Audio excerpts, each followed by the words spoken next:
Alright guys, so today I'm mixing it up with Gigi. I'm going to be making baked ziti. This right here. Okay, and I'm going to be using 2 pounds of ziti pasta, 2 pounds of ground turkey, 1 large onion chopped, 3 to 4 cloves of garlic chopped, 2 jars of marinara sauce. You can do the homemade one if you have the time. About 20 ounces of ricotta cheese, 16 ounces of mozzarella cheese, 2 cups of parmesan, salt and pepper to taste, and about 6 leaves of fresh basil. Let's get started. Alright, first thing first, we're going to go ahead and this water that is at a rolling boil right here, I'm going to put about a tablespoonful, or maybe a little bit of about a tablespoonful of salt. And then I'm going to open this ziti. It's 1 pound per box. So this is 1 pound. And I'm also going to go ahead and put the other one in. Now go ahead and stir it. And another secret to this too, you can either stir it or you can also add, wait a minute, there's a little bit left in the box, sorry. You can also add oil to the pot, okay? So I'm going to add a little olive oil to my pot. Alright, so I'm adding about a tablespoonful of olive oil to that water.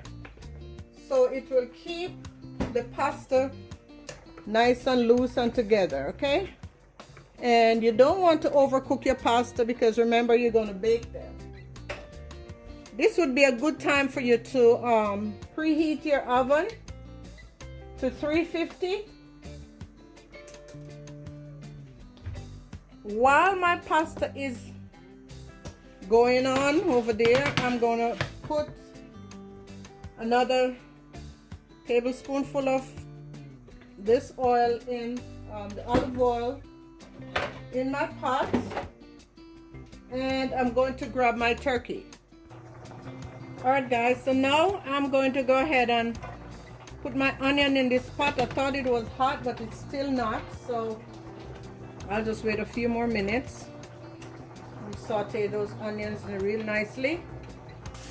Alright guys, now that the onions are translucent, I'm going to go ahead and add my garlic.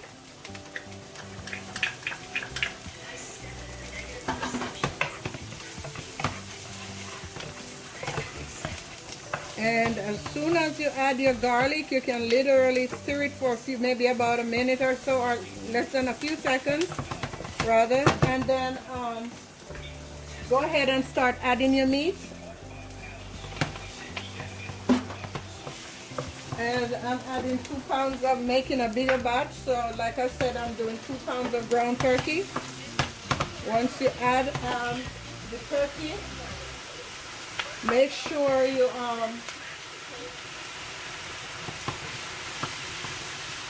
make sure that you use something to kind of mash it out like that.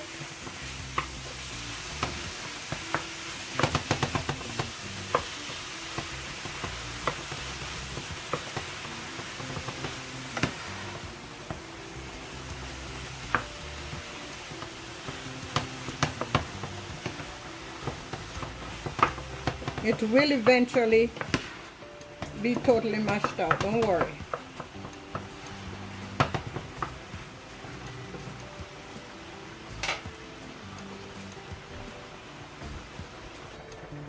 Alright guys, now I'm going to add some, this is garlic and onion. I'm going to add a little bit of that because I want to, and a little Mrs. Dash. I put that on everything.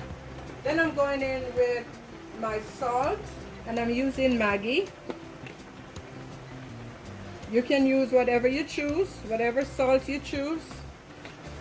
And it's salt and pepper to taste. And I'm going in with some black pepper, about a tablespoonful of that. And go ahead and stir this well and let it continue to cook.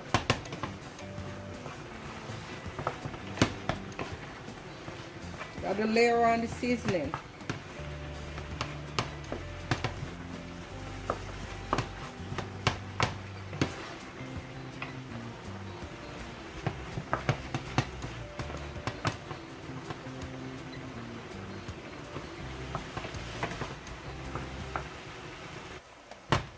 All right, guys, I'm strained off my pasta and just set it aside.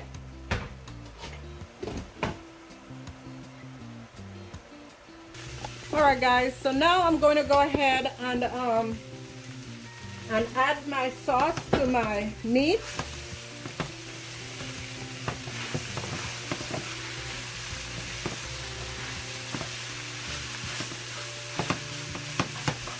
I let it cook for about 8 to 10 minutes. Add a lot of juice in there that needs to evaporate, so you just cover it and let it cook. So now I'm going to go ahead and put my sauce in. Again, it's 2 jars. Rinsing it out with a little bit of water. Get all my sauce. Dunk it in.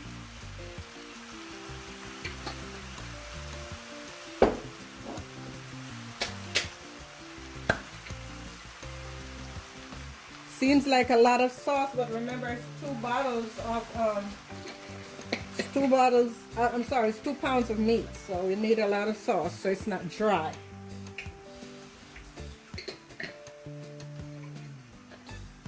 Awesome.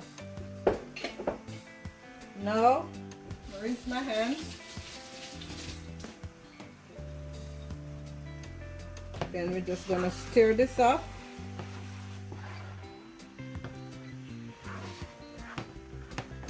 Reduce the heat a little. We want this to simmer nicely.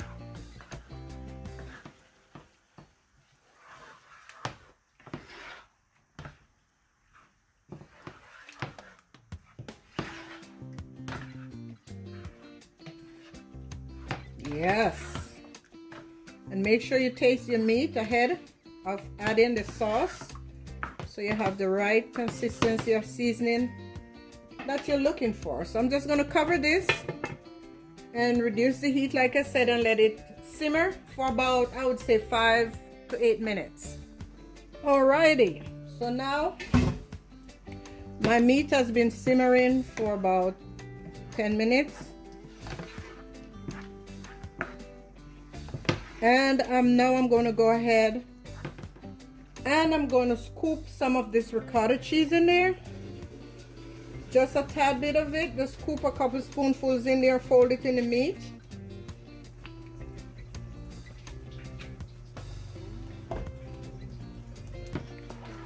And then I will start the assembly process.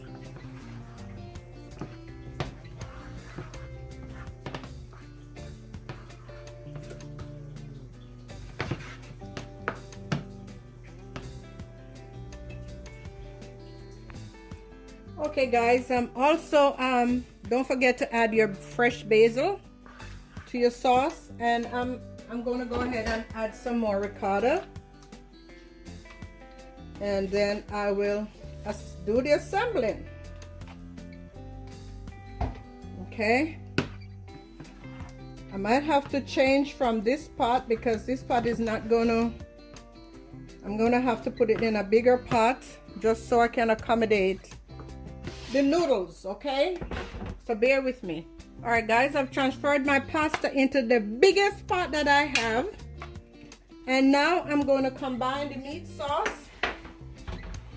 I'm going to go ahead and add, I'm going to use some of the meat sauce over here and coat the bottom of my pans first, and then I'm going to add the rest to the pasta. And this is to prevent I'm doing it in 2 batches because you know, I'm traveling with these and I don't want them to spill in my car, so I'm putting them in 2 deep dishes. So just put a thin layer of the sauce in the bottom of the pan, just like so, Just a thin layer to prevent any sticking to the bottom of the pasta, okay? That should be good for that. Okay, now I'm going to go ahead and transfer the rest of it to this big pot of pasta. And then stir it well, getting all my meat sauce out of here. Okay. Then just stir it well. Let me put my camera so you can see in my pot. Make sure all the noodles are coated.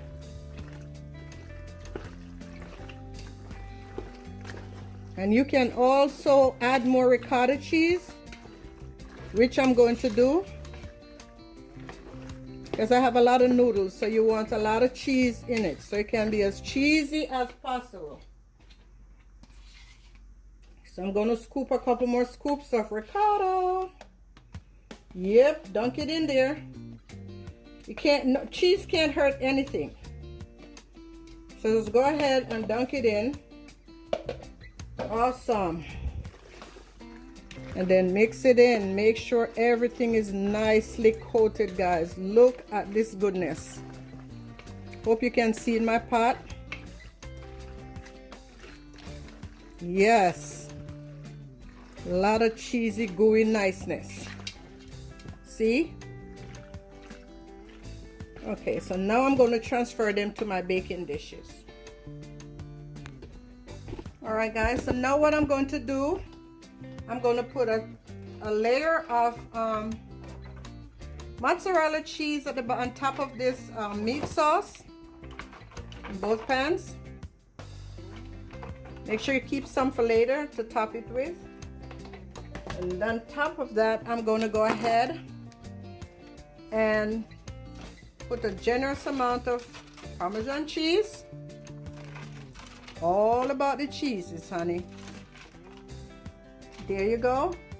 And now I'm just gonna scoot some meat sauce in these bad boys, and it's a lot of meat sauce, so I'm gonna use a ladle to scoop it in.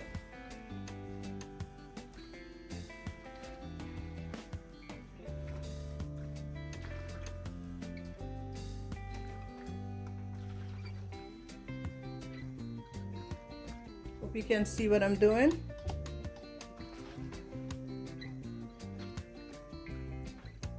I'm making 2 of these bad boys, so when I bring them to my son's house, he can have 1 for now. And these freeze well as well, or he can have 1 later on in the week.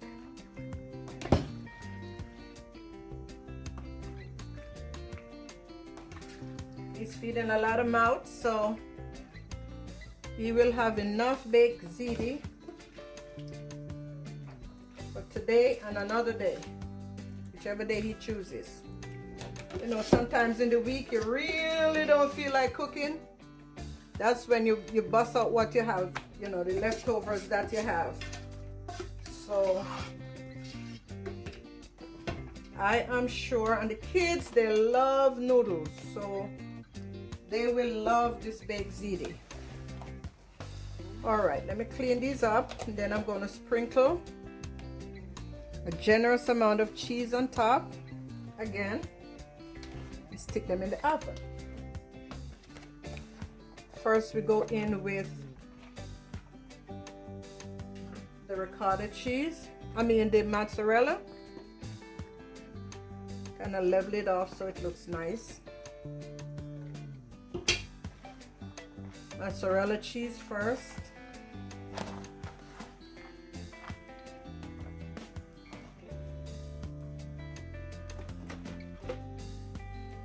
And then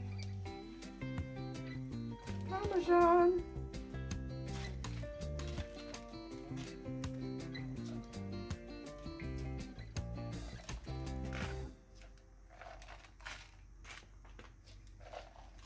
Yes, Lord. Cheese cannot be too much if you love cheese, and my grandkids and great-grandkids, they love cheese. Alrighty, so these are going in the oven 350 for about 20 minutes. Okay everyone, so my zitis have been taken out of the oven. What I did to get this nice golden crust on the top, for the last about 3 or 4 minutes before I take it out of the oven, I turn it on broil real quickly, and you have to make sure you watch it so it doesn't burn, so I can get this beautiful golden crust on top. And even though I do not eat this because it has meat in it, I'm going to scoot out a portion of it and let you see what it looks like.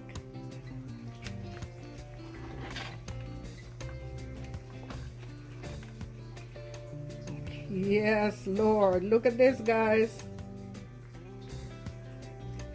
Yes, let me get a little bit more.